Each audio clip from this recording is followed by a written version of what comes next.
आवाज इंडिया में आपका स्वागत है। मैं हूं प्रिया। आइए एक नजर डालते हैं आज की टॉप 10 खबरों पर। वक्फ बिल पर अब सिर्फ राष्ट्रपति की मुहर का इंतजार है। वक्फ संशोधन बिल पर संसद की मुहर लग गई है। राज्यसभा में बिल पर चर्चा पूरी होने के बाद देर रात 2 बजे के बाद वोटिंग कराई गई। इस दौरान सत्ता पक्ष बिल पास कराने में सफल रहा। वक्फ संशोधन बिल के पक्ष में 128 और विपक्ष में 95 वोट पड़े। इस तरह 12 घंटे से ज्यादा की चर्चा के बाद देर रात 2:32 पर राज्यसभा में वक्फ विधेयक पारित हो गया। सत्ता पक्ष ने बिल को वोट बैंक की राजनीति से बाहर निकलकर राष्ट्रीय हित की ओर बढ़ाया गया कदम बताया। वहीं विपक्ष ने बिल को संवैधानिक अधिकारों के खिलाफ करारा जवाब दिया। बिहार के पूर्व मुख्यमंत्री और राष्ट्रीय जनता दल प्रमुख लालू प्रसाद यादव ने वक्फ बोर्ड संशोधन विधेयक पर अपना रोष प्रकट किया है। उन्होंने कहा है कि संघी भाजपाई मुसलमानों की भूमि हड़पना चाहते हैं, लेकिन हमने हमेशा वक्फ की भूमि बचाने के लिए कड़ा कानून बनाया है। लालू यादव ने कहा कि अगर वे संसद में होते तो अकेले ही इस विधेयक का विरोध करने के लिए काफी होते। लोकसभा में वक्फ बोर्ड संशोधन विधेयक 2025 के पास होने पर अलग अलग मुस्लिम संगठनों ने तीखी प्रतिक्रिया व्यक्त की है। रजा अकादमी के प्रमुख अलहाजी मोहम्मद सईद नूरी, उलेमा बोर्ड सहित अन्य लोगों ने उन सभी सांसदों का आभार व्यक्त किया है जिन्होंने विधेयक का विरोध किया है। मोहम्मद सईद नूरी ने शिवसेना प्रमुख उद्धव ठाकरे का विशेष रूप से आभार व्यक्त करते हुए कहा कि उन्होंने इस महत्वपूर्ण समय में यथार्थवादी दृष्टिकोण अपनाया और संभावित नतीजों की परवाह किए बिना सच्चाई का साथ दिया। राज्यसभा ने मणिपुर में राष्ट्रपति शासन के लिए वैधानिक संकल्प को मंजूरी दे दी है। वक्फ संशोधन विधेयक के पास होने के बाद केंद्रीय गृह मंत्री अमित शाह ने सदन में मणिपुर में राष्ट्रपति शासन के संबंध में प्रस्ताव पेश किया। पिछले दिन लोकसभा ने भी इस प्रस्ताव को अपनाया था। सुप्रीम कोर्ट के निर्णय के अनुसार राष्ट्रपति शासन लागू करने के बाद उसे 2 महीने के अंदर संसद से पास करना होता है। मणिपुर में संवैधानिक अनुच्छेद 356 के तहत 13 फरवरी 2025 को राष्ट्रपति शासन लगाया गया था। जाने माने दिग्गज अभिनेता और फिल्म निर्माता निर्देशक मनोज कुमार ने इस दुनिया को अलविदा कह दिया है। शुक्रवार सुबह मुंबई के कोकिलाबेन अस्पताल में उनका निधन हो गया। वे 87 साल के थे। मनोज कुमार विशेष रूप से अपनी देशभक्ति पर फिल्मों के लिए जाने जाते थे। उन्हें भारत कुमार के नाम से भी जाना जाता था। उपकार, पूरब पश्चिम, क्रांति, रोटी कपड़ा और मकान उनकी बेहद कामयाब फिल्में रही। मनोज कुमार को 7 फिल्म फेयर पुरस्कार मिले थे। 1992 में उन्हें पद्मश्री से सम्मानित किया गया था।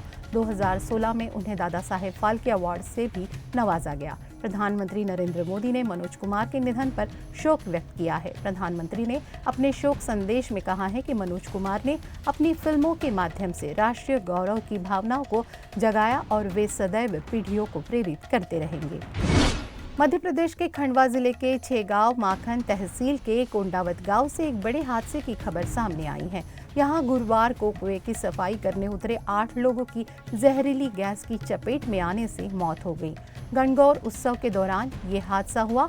गणगौर के विसर्जन के लिए लोग कुएं की सफाई करने उतरे थे, लेकिन नीचे जाने के बाद जहरीली गैस की चपेट में आकर एक-एक कर 8 लोगों की मौत हो गई। यूपी के झांसी के शहर कोतवाली क्षेत्र से एक दिल दहला देने वाली घटना सामने आई है। यहाँ एक महिला ने नवरात्रि के दौरान व्रत और पूजा न कर पाने के दुख में जहर खा लिया, जिसके बाद इलाज के दौरान उसकी मौत हो गई। पुलिस के मुताबिक 36 साल की प्रियांशा सोनी नवरात्रि के पर्व को लेकर बहुत उत्साहित थी, लेकिन जिस दिन नवरात्रि शुरू हुई उसी दिन प्रियांशा को पीरियड शुरू हो गए। इस वजह से वह न तो व्रत रख पाई और न ही पूजा कर पाई। इस बात से वो काफ़ी दुखी और परेशान थी, जिसके चलते प्रियांशा ने घर पर जहर खा लिया। इलाज के बाद उसकी हालात में कुछ सुधार हुआ। उसे घर ले जाया गया, मगर घर पर पहुंचने के बाद उसकी तबीयत फिर से बिगड़ गई और उसकी मौत हो गई। पुलिस इस मामले में आगे की छानबीन कर रही है। मुंबई के कुर्ला इलाके में कमान स्थित फिनिक्स मॉल में आग लगने की घटना सामने आई है। ये आग फिनिक्स मॉल के फूड कोर्ट में लगी, जिसके बाद पूरे मॉल में धुआं फैल गया। आग लगने की घटना के बाद लोगों में अफरा तफरी मच गई।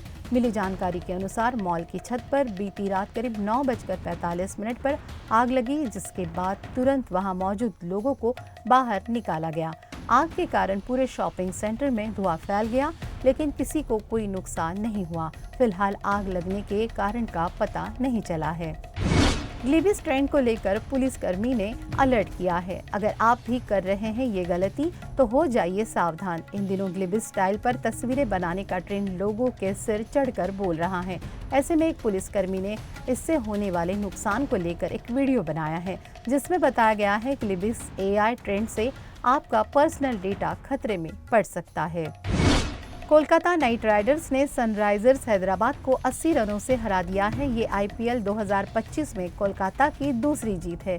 ईडन गार्डन्स में खेले गए इस मैच में कोलकाता ने पहले खेलते हुए 200 रन बनाए थे। जवाब में SRH की टीम केवल 120 रन ही बना पाई। दूसरी ओर सनराइजर्स हैदराबाद को लगातार तीसरी हार झेलनी पड़ी है। कोलकाता की जीत में सबसे बड़ा योगदान वेंकटेश अय्यर और वैभव अरोड़ा का रहा है। टॉप 10 खबरों में फिलहाल इतना ही। तब तक के लिए नमस्कार।